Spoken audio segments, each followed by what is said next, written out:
Bismillahirrahmanirrahim. Assalamualaikum warahmatullahi wabarakatuh. Selamat siang mahasiswa-mahasiswi semester 6 program studi pendidikan anak usia dini.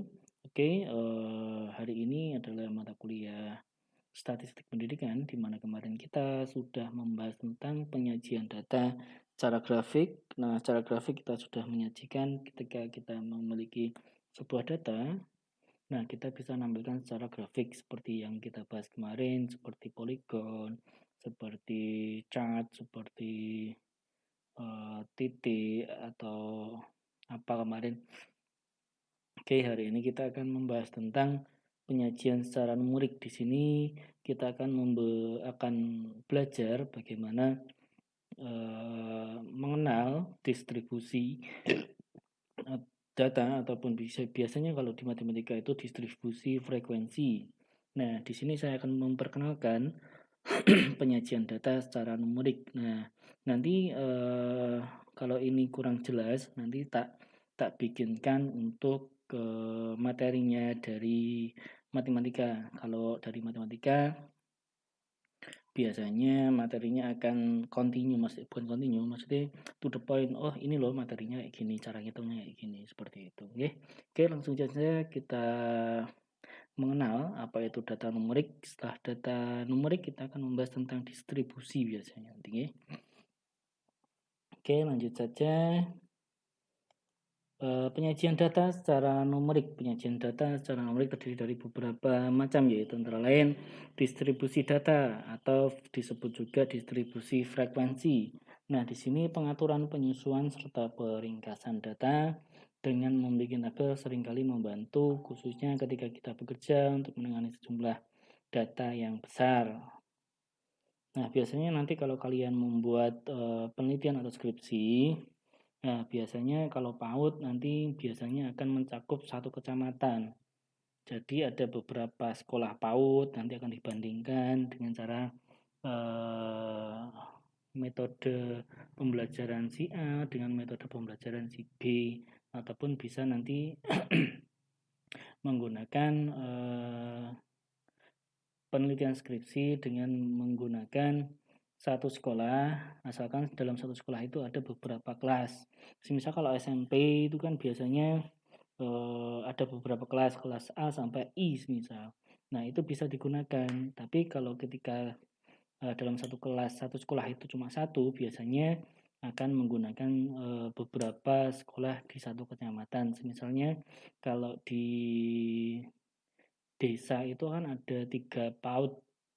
Nah, 3 PAUD apa berapa ya? 3 PAUD kan ada pedukuhan, ada pedukuhan atau dusun. Ya, biasanya di situ nanti akan berdiri beberapa sekolah PAUD. Nah, di situ kalian bisa menggunakan itu dalam satu desa. Misal dalam satu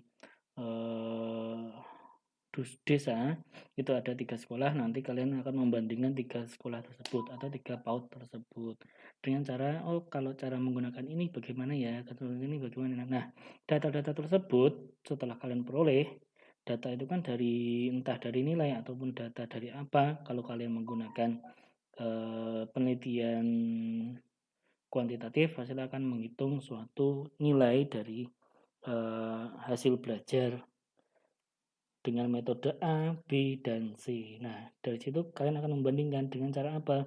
Dengan cara kalian menghitung. Nah, sebelum menghitung kalian harus menata dulu, menata data.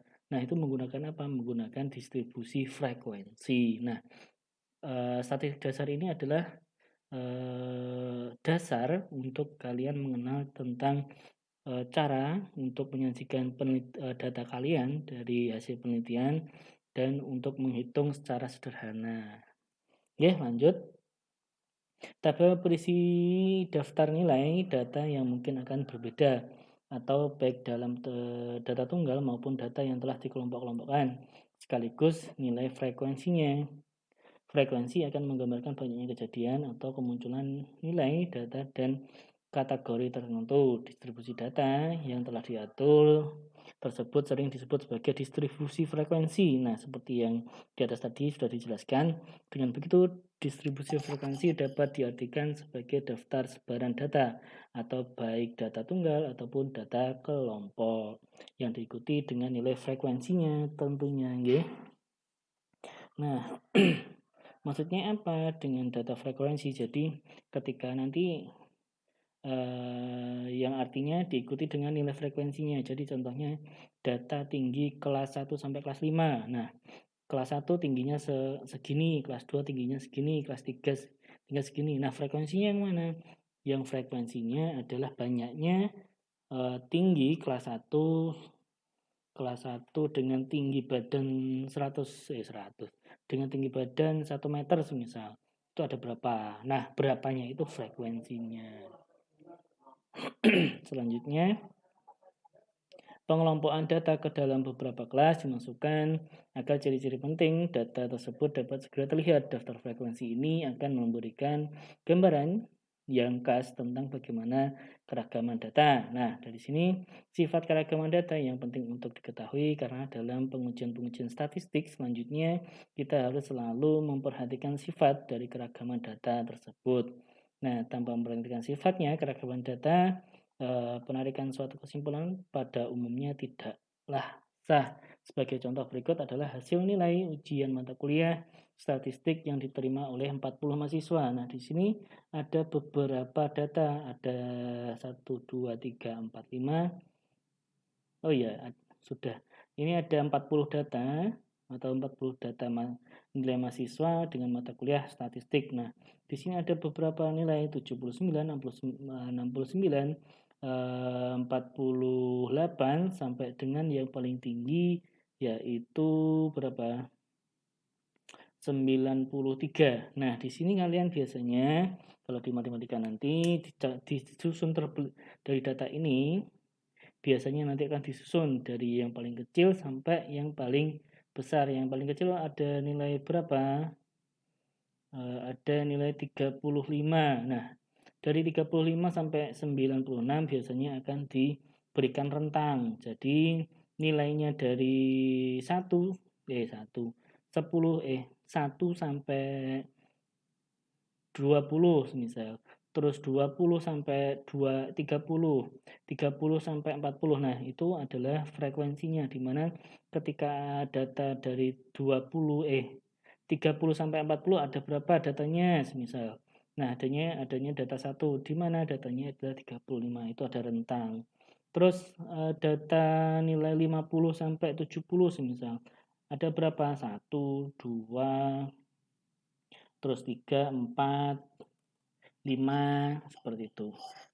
Nah, itu adalah rentang dari data-data kalian. Nah, selanjutnya secara sepintas kita belum bisa menentukan beberapa nilai ujian terkecil ataupun terbesar. Demikian pula kita belum bisa mengetahui dengan tepat beberapa nilai ujian yang paling banyak atau berapa banyak mahasiswa yang mendapat nilai tertentu. Dengan demikian kita harus mengolah data tersebut terlebih dahulu agar dapat memberikan gambaran atau keterangan yang lebih baik. Nah, jadi seperti yang Bapak tadi bilang, secara sepintas dari gambaran nilai ujian mata kuliah statistik ini 40 mahasiswa ini belum bisa kita baca yang nilainya 70 ada berapa, yang paling banyak itu mahasiswanya dapat nilainya berapa, itu kan kita belum tahu. Maka seperti yang Bapak tadi bilang, dari data-data tersebut biasanya nanti akan diurutkan dari yang terkecil sampai yang terbesar. Nanti akan kelihatan yang paling sering munculnya nilainya paling banyak itu di rentang berapa. Apakah di rentang nilai 50 sampai 60 ataupun 60 sampai 70 atau di atasnya. Oke. Selanjutnya distribusi frekuensi data tunggal. Nah, distribusi data tunggal merupakan sebaran data secara individu di mana setiap data mewakili satu individu tertentu. Misalnya, nilai MK mata kuliah statistik di atas, setiap skornya mewakili satu orang. Mahasiswa secara umum distribusi frekuensi tunggal ini dapat dibedakan menjadi dua bentuk, di mana frekuensi yang pertama yaitu frekuensi data, yang setiap datanya memiliki frekuensi satu.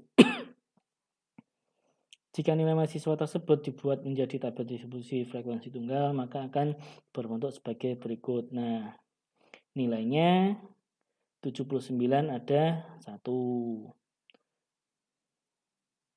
Terus dari sini kalian bisa membaca untuk tabelnya. Dari sini ada nomor 1 sampai 10, nomor 11 sampai 20, nomor 21 sampai 30, 31 sampai 40. Nah, ini ada data tunggal ataupun kita misalkan nomor 1 sampai 10 sampai 40 ini adalah nomor urut di mana nomor 1 mendapatkan nilai 79, nomor 2 mendapatkan nomor nilai 80. Nah, ini frekuensinya 1111. Nah, ini adalah yang disebut data tunggal.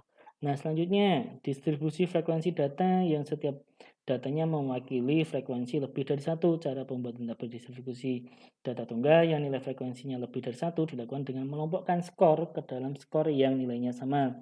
Misalnya skor tertentu ditemukan ada 5, maka frekuensi skor adalah 5. Jika nilai mata kuliah tersebut ditabelkan, maka akan berbentuk seperti berikut. Nah, di sini nah, skornya seperti ini. Skor 35 itu ada 1. Nah, skornya 70 itu ada 2. Dari sini kita bisa melihat yang nilainya 70 itu ada 2 mahasiswa. Terus ada lagi yang nilainya 90 itu ada 30, ada 3 mahasiswa. Nah, yang 1, 2, 1, 1, 3, 1, 1, 2 ini adalah frekuensinya atau jumlah mahasiswanya atau nilai mahasiswanya. Paham ya dari omongan saya? Jadi yang nilainya 86 ini ada 2 atau 2 mahasiswa. Yang nilainya 90 ini ada 3 mahasiswa. Nah, frekuensinya ada 3. Nah, yang nilainya 71 itu ada 1, yaitu 1 mahasiswa tersebut. Oke? Terus selanjutnya adalah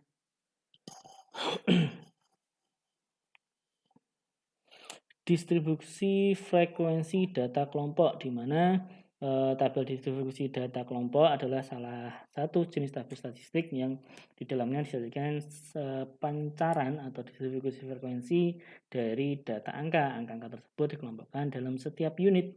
Terdapat kelompok angka, adapun langkah-langkahnya membuat tabel distribusi frekuensi data kelompok adalah sebagai berikut. Mencari ranknya. Ranknya yaitu penyebaran atau jangkauan dengan rumus R sama dengan XT dikurangi XR tambah 1 atau R sama dengan H dikurangi L sama dengan 1, di mana keterangannya yaitu R-nya itu adalah range, XT atau H adalah nilai tertinggi, SR adalah nilai terendah. Terus selanjutnya yaitu menentukan kelas kelompok ataukah ada 2 cara untuk menentukan kelas ini, yaitu dengan rumus dan rumus tetap yang diusulkan Stargers, yaitu K sama dengan 1 ditambah 3,3 log N. Kalian ingatkah untuk materi log N ini di kelas 12 atau kelas 2 ya? Kelas 11 mungkin. Dengan serampang atau sembarang, yaitu dengan menambahkan satu kelas lagi jika masih terdapat salah satu nilai skor yang belum masuk dalam distribusi. Bisa juga dengan membulatkan ke atas setiap hasil dari penghitungan penentu kelompok kelas. Nah, selanjutnya menghitung lebar kelas di mana atau interval kelas di mana yang disimbolkan dengan I itu dirumuskan dengan I sama dengan R dibagi K, di mana R itu rank, K itu adalah kelompok kelasnya. Okay? Menentukan batas kelas, batas bawah nyata dan batas atas nyata dengan rumus berikut. Batas bawah yaitu ujung bawah dikurangi 0,5, terus batas atas ditambah 0,5.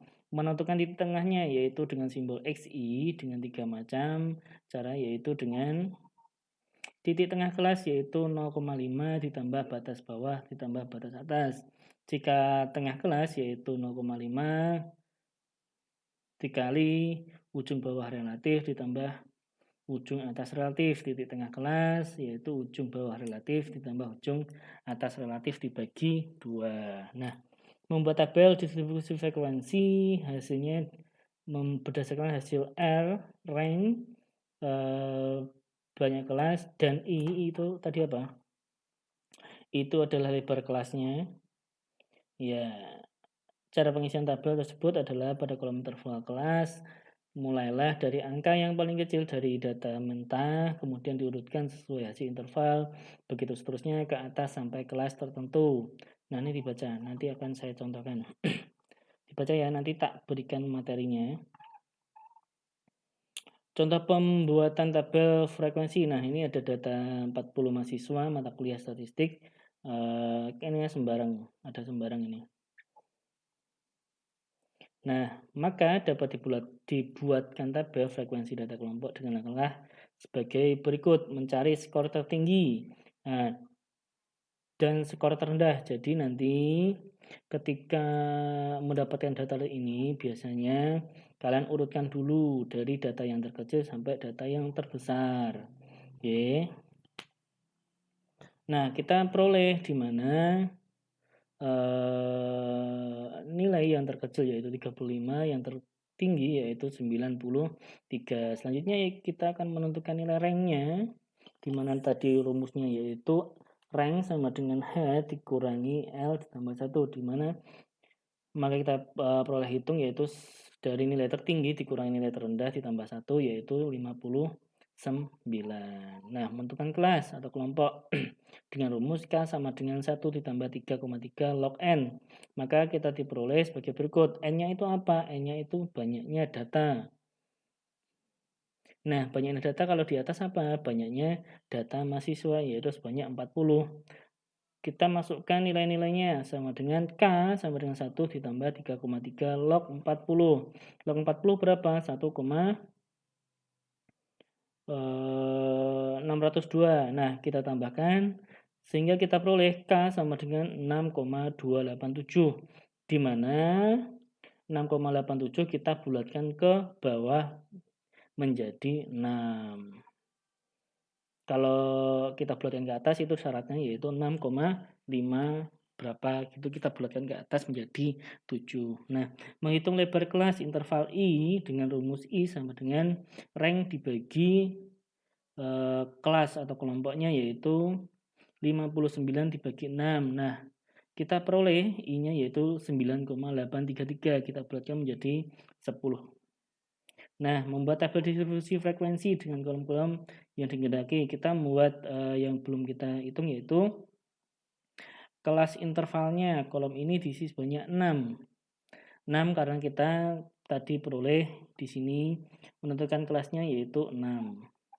Baris sebanyak 6 baris dengan penentuan skor menggunakan rumus ujung bawah ditambah I dikurangi 1 dan hasilnya menjadi nilai ujung atas. Nilai kelas interval teratas diambil dari skor terendah dan terus hingga selesai 60 kolom dengan diperoleh nilai-nilai kelas interval sebagai berikut. Nah, nanti kalian perhatikan cara penghitungannya, nanti tak berikan filenya ya.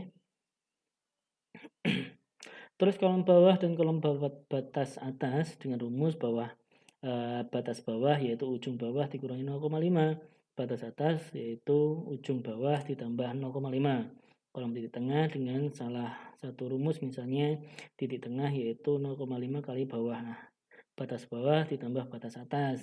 Kolom frekuensi yaitu banyaknya frekuensi dari skor yang masuk pada skala kelas interval. Kolom frekuensi kumulatif yaitu atau FK dengan cara menjumlahkan frekuensi ke atas atau ke bawah. Kolom frekuensi relatif yaitu FR dengan cara membagi frekuensi kumulatif dengan sampel N dan dikalikan 100. Maka berdasarkan jalan tersebut akan diperoleh bentuk tabel distribusi frekuensi data kelompok nilai mahasiswa pada mata kuliah statistik sebagai berikut. Nah, seperti ini. Nah, di sini adalah intervalnya batas bawah dan batas atas. Nah, ini frekuensinya ketika nilai 35 sampai 44. Nah, nilai tengahnya berapa?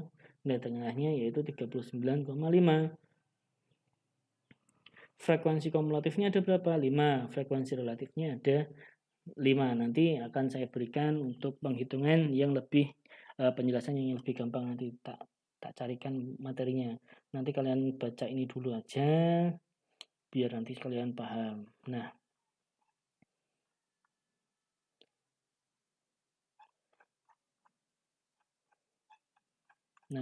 mungkin itu yang bisa saya sampaikan. Nanti kalian tugasnya kalian catat aja dulu, ikut catat aja cara atau kalian cari materi cara mengisi tabel frekuensi data kelompok, distribusi data kelompok. Nah, atau enggak nanti kalian ringkas saja contoh ini bagaimana untuk bisa